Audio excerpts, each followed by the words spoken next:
I'm pleased to be with you tonight to share some of my thrashing experiences with you. Some of you know much more about the mechanical operation of thrashing, but what I have to share are memories and reflections of my 4 years of thrashing and of the camaraderie of our neighbors, thrashing neighbors, combined with working and eating thrashing time.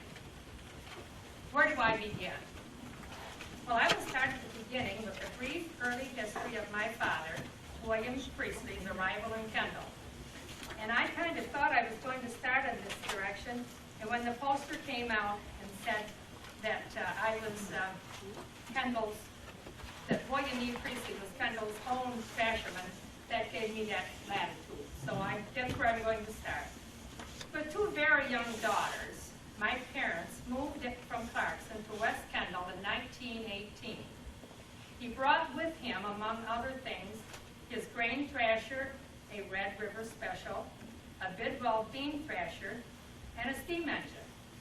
And no doubt, his Indian motorcycle, too. In 1919, after 1 year, they moved to the village of Kendall to live in a house across from the school. His 1 and only year as a farmer was behind him, but not his love for the business of agriculture.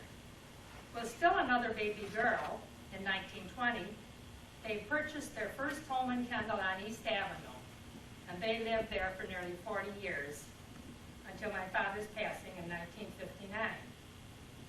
To supplement his primary vocation, thrashing, in 1921, my dad bought and operated a sawmill and placed it on the rear of our property. He did this so that the farmers could bring their logs and have them sawed into lumber. He did this for about 15 years. He purchased equipment to fill silos for farmers. He contracted with Snyder in 1933 to build the Kendall Tea Vinery and supplied the power to operate it.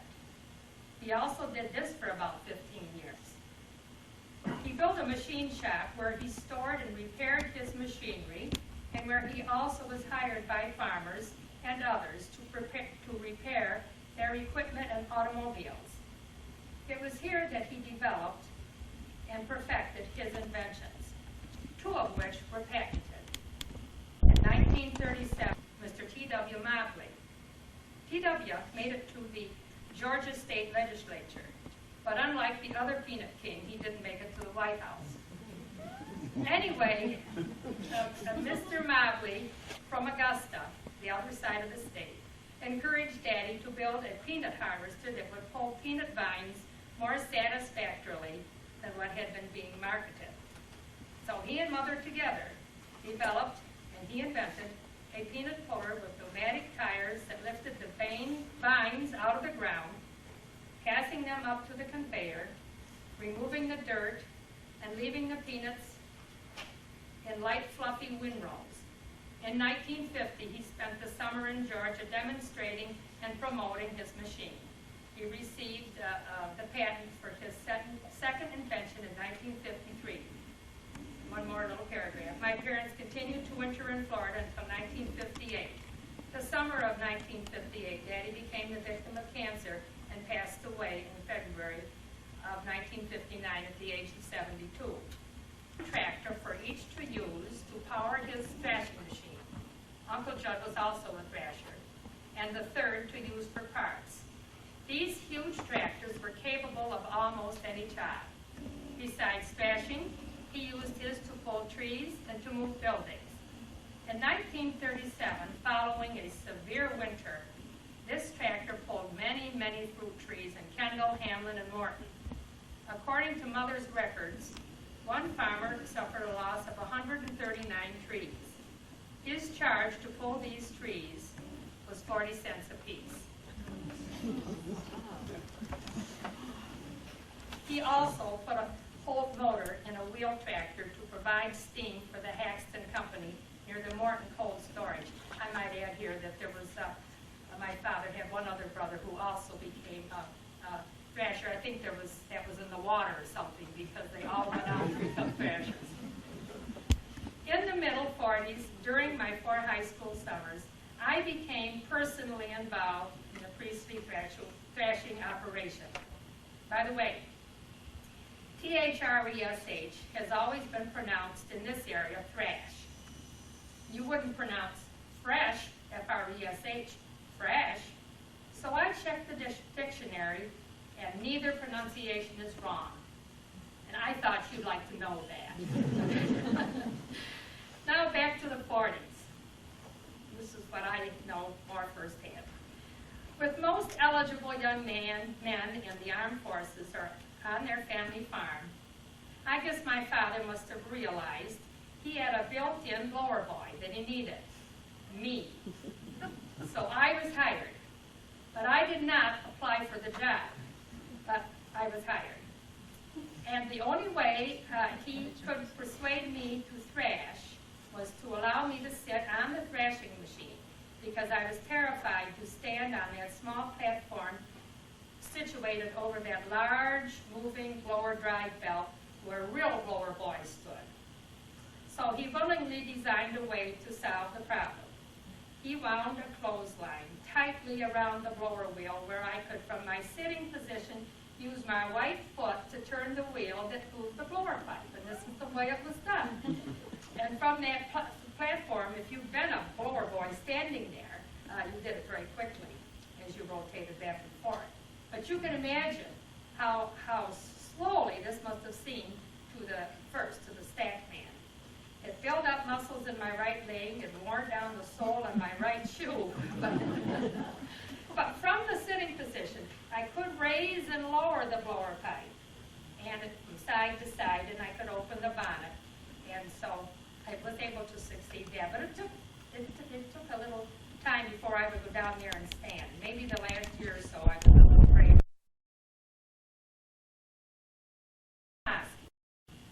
To ask if she might know. She said, just wait a minute, Jeannie, I'll find out. So she went out and she found her diaries. I knew the year and the month, but she found the day. What a wealth of information are in those diaries. Later, I found this information in Mother's books, but I didn't have it at that time. At noontime, I always hurried to the dooryard to wash up in the warm water provided in a basin on a bench under a tree. A towel and sometimes a mirror or a comb would be hanging nearby. I chose the speedy route for obvious reasons. One of the nicer aspects of farming were the meals. And I don't think anybody thinks of thrashing without thinking of those meals that we all had, and it's true. Each meal, I think, was different from the one we had the day before, all except the desserts. The desserts always served pies, and they were always so good. One farmer said he thought some farmers' wives tried to outdo their neighbor. But it was kind of nice for us to be the subject of their culinary skills. So, in some communities, labor and meals were exchanged, so it wasn't unusual for a farmer's wife to have to feed 10 or more hungry people. I recall one time when I had decided to take lunch with me to eat instead of eating with the family who lived in the Benefits. My father, when he heard of my plan, would not permit this. He said this mother with several young children had worked hard, no doubt, to prepare this meal. And I must not disappoint her or embarrass her by eating in the trunk. He told me that not to eat her meal would hurt her feelings more than any uneasiness I might experience. He was right. He taught me a lesson that day that we need to be mindful of the needs of others and their feelings. That evening, we did go home to eat supper, however, and I did go to the truck and found a couple of cookies that I brought along in the door pocket. But I was grateful for that learning experience. I remember one of Walter Hardenbrook's stories. He said usually my dad tried to give the farmer fair notice of when he would be coming to his farm to thrash. But on this occasion, it was shorter notice. In his house, they had a large wood-burning cook stove, that wasn't used on the hottest summer days. It was covered with newspapers to protect the top, and sometimes items were placed on this covering. Well, they received a word that the thrashers were going to arrive just a little earlier that time. So they hurriedly rolled the papers up and started the fire with them, for Olive needed a cook stove to get her 7-course meal prepared. The meal was great. The thrashing was accomplished, and everything was copacetic, until Walter couldn't find his false teeth.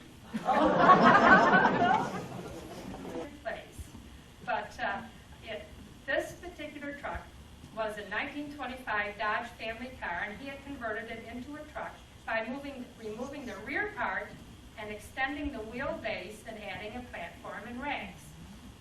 All extra pipes, benches, tools, metal baskets were carried here. And of course the cab was still upholstered in gray striped mohair on the seats, and the doors had pockets, and we had a glass base on the side, and it came complete with running board, built-in sun visor, and plenty of noise. Another word about this truck. This was a 1925 Dodge Senior car. The only year that the Dodge company reversed the gear shift placement by placing the low or first gear on the top instead of the left, lower left. Well, when a licensed driver was available, he might offer to drive between farms aware of this gear change. One time, a younger hired man, but licensed, offered to drive. So I climbed into the passenger side. He attempted to move the truck the conventional way. We couldn't communicate. I was warned that stackmen might try to plug the blower near dinner time with his pitchfork. But I was on the alert, so this never happened when I was at the controls. But I do remember one time when the blower did plug while I was at the controls.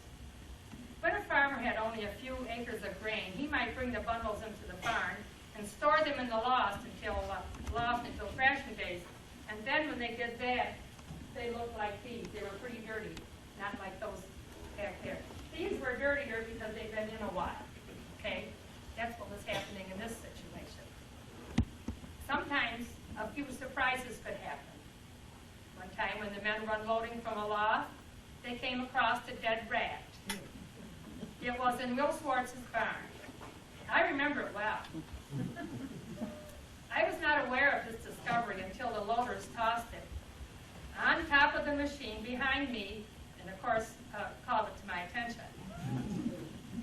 I believe now that the rat, my children,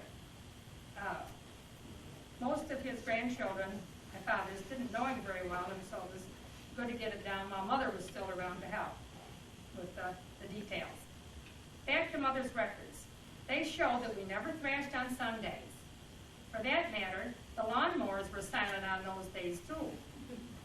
When Kendall had its field days, thrashing lasted only a half day. My father even entered his unique truck with a man, wheat shocks, and thrashing tools on the back in the parade when the Western New York firemen held their convention in Kendall. Some information on wages and charges. Wages paid to his men in 1924 were $4 a day. In 32.25 an hour. In 1935, $2.50 an hour. In 1938 and 39, it was $3 a day. Gas for the tractor in 1935 was 14 cents a gallon. 42, 17.5 cents. 1944, it was 18 cents. And in 1946, 20 cents. He charged the farmer in 43 and 44, 8 cents a bushel to thrash the wheat and 6 cents a bushel to thrash the oats. It was not unusual for the farmers to pay their thrashing $5.84. In 1999, it was $19.16. In 1946, about 400 students were enrolled at KCS with a faculty of 20 teachers plus one principal, and a fleet of 5 school buses. Just a little piece of Kendall trivia, a part of which was found in earlier records. Mother was a good bookkeeper, earned $4.13, and Jean earned 21 cents.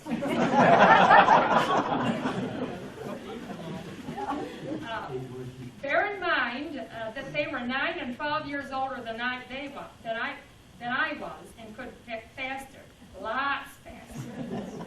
And I do think they, not so much me, because I didn't earn much anyway, but they were paid about 1/2 to 3/4 cents a pound. It was 10-karat gold, and it was made by Belfort. No stones, but $7.50.